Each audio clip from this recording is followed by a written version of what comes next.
The funniest thing to me about the Bills being as good as they are is that seemingly week to week we have to watch them score 30 points, win football games, and then afterwards talk about what we didn't like, nitpick something, talk about what will be their downfall. It's constant. It's probably happening in your group chats with your friends. It happens on post-game shows. It happens on social media. It happens on the radio. It happens everywhere. People will call in. People will weigh in, send tweet, whatever. This really needs to be shored up, or the Bills, they're not going anywhere this season. Does the defense probably have to play better than it did on Sunday against the Saints? Yeah, probably. Be nice once Ed Oliver and Matt Milano are back in the lineup, but I get what you're saying. They probably will have to play better. They can't let quarterbacks run wild. They don't want running backs averaging 5-6 yards per carry. But I've talked about this before. The Bills almost allow rushing yards by design. It is their way. The defense is what it is. They don't really do anything that is, what's the word I'm looking for here? We're not really used to seeing something different week to week. They are what they are. They present to you what they have. They give you similar looks week in and week out. They might attack something a little bit differently depending on their opponent, depending on the quarterback they're playing, a bunch of various factors. But for the most part, they're going to run nickel. They mixed Shaq Thompson in there a little bit on Sunday, and they've done that a little bit this year when they're anticipating early down runs. I've seen that. I've noticed that. And I think Shaq Thompson has been pretty good in that role. But for the most part, they're going to throw the nickel at you and just trust their system. That's their thing. They're huge on trust. We talk about this all the time. Do your 111th. Do your job. Don't be the reason something doesn't work. Trust me, this will work. That's how they approach it. That's how the coaching staff approaches it. So, I was going to come back to this later, I guess, but yeah, it kind of burns them when they run into Kansas City every year. And Kansas City knows what to expect, knows how to attack it.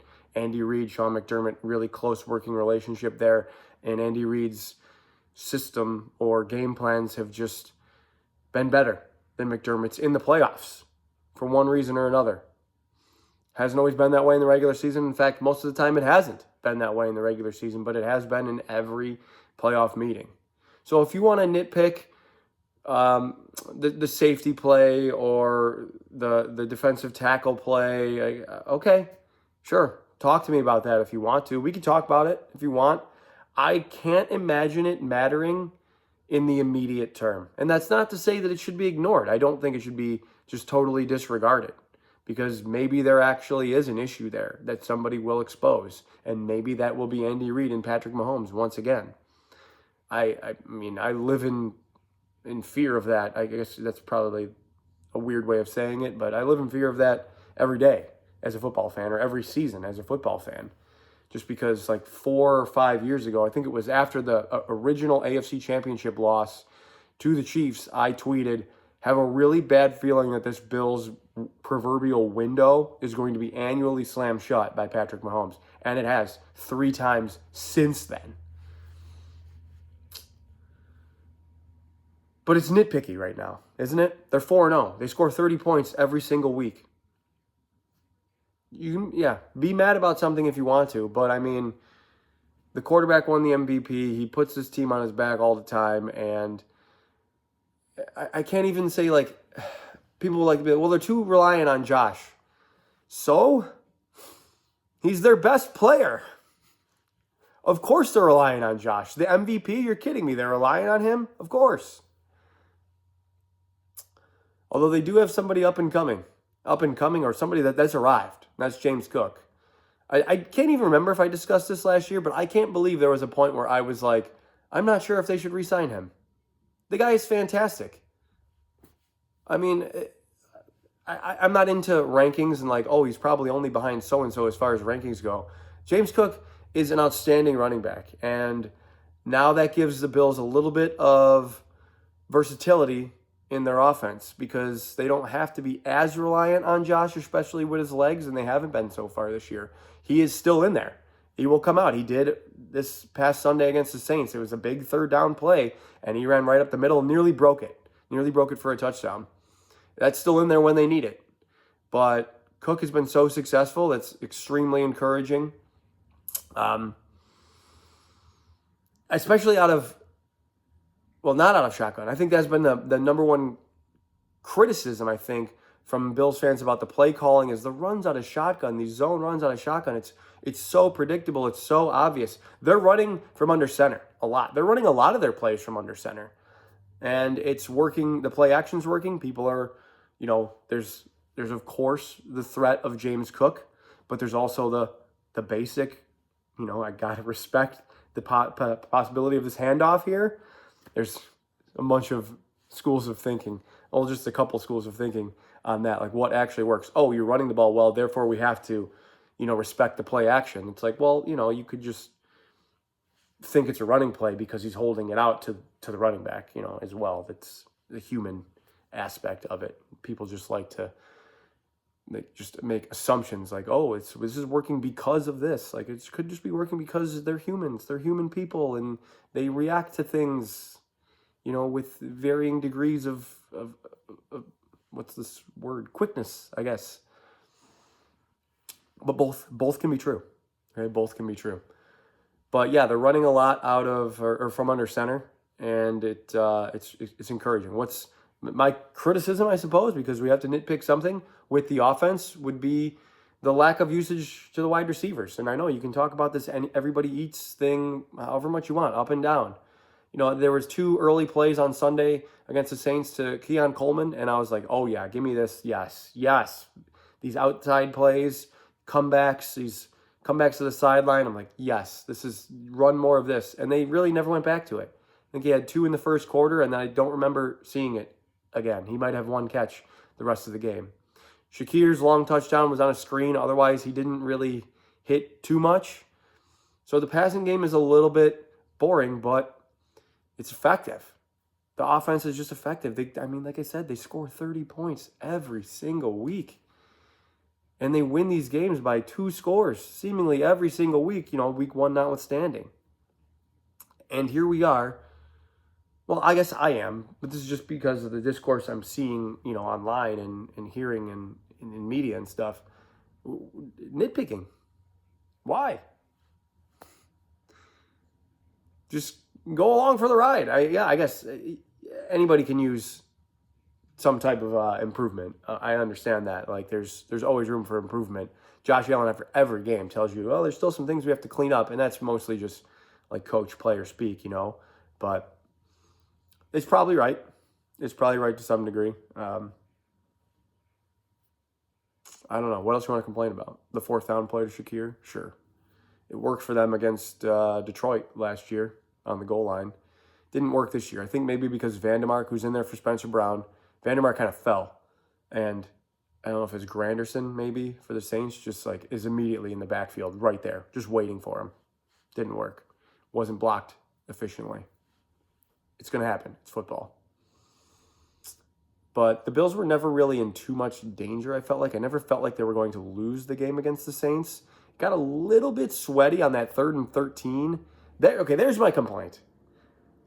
It got a little bit sweaty on the 3rd and 13. I'm going to get to that complaint in a second. And the play that was behind Cooks that was initially ruled a touchdown and then ruled incomplete on review. That would have taken the lead. The Saints could have taken the lead there.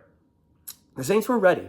There's a lot of talk about how the playing with the food, like it felt like it might end up that way for a second, for a few, because, or a quarter, a half even, because the Bills raced out to this 14-7 lead, just like I said they would last week. Do you guys remember that? I was like, I think it wouldn't surprise me if it was 14-7 and the Bills were looking slow, and then they won 34-18 and it was 31-19. I watch these games, I watch them.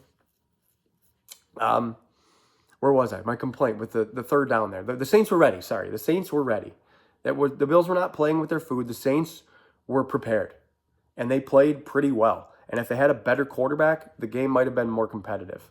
But they were extremely limited in the passing game. They tried to get cute on the goal line. They threw an interception on that Philly special play. Like, that's why bad teams stay bad. That's how it happens.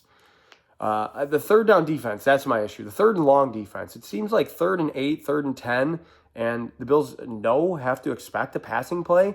They're kind of bad at it. They're kind of bad at defending it. And the Saints were only like 5 of 13 on third downs, but it just felt worse. It's felt worse all year. I trust the Bills more in 3rd and 2 when teams might be tempted to run the ball than I do on, like 3rd and 8, 3rd and 10, which is funny because we're much more upset about the running defense than we are about the passing defense, except on third down. It's really odd. Really odd dynamic. Anyway, the Bills are 4-0. The Chiefs beat the Ravens. That's something we talked about a little bit last week. And the Ravens look shot. It doesn't mean they're dead, but they are certainly shot right now. They can get up off the floor, but they're in trouble. They're in deep, especially with all the injuries they have, not only to Nate Wiggins, Roquan Smith, Kyle Hamilton. I'm sure I'm missing somebody else on defense because there's a ton of them, but Lamar Jackson, hello. He looks like he's going to miss like 2 weeks. They have 2 home games, but they also have Cooper Rush. So, could Pittsburgh win that division? Yeah, maybe.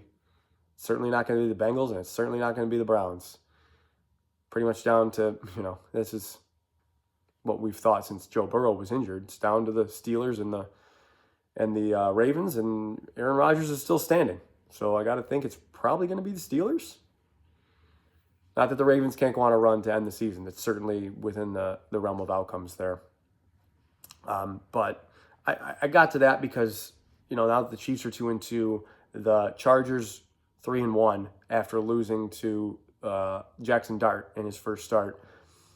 It's 1 seed or bust.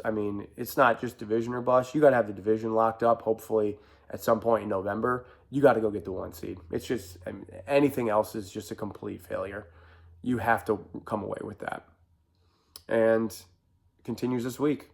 Divisional opponent, AFC opponent, of course, same thing. Let me apologize for the jump cut in the video there. You may have seen my eyes starting to drift off in this direction.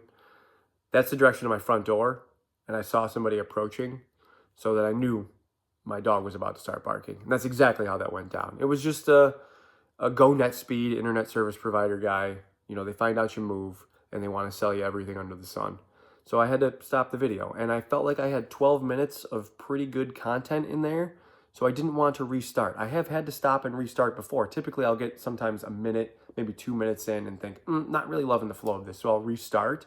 But I pride myself on these videos being real, basically in one take. I don't edit this at all. This is what you see is what you get. Because in this day and age of TikTok and Instagram influencers and whatnot, not to go off on a tangent here, but did you know that they will even rent Airbnbs for a week or 2 and make 6 months worth of videos just to sort of fake a lifestyle?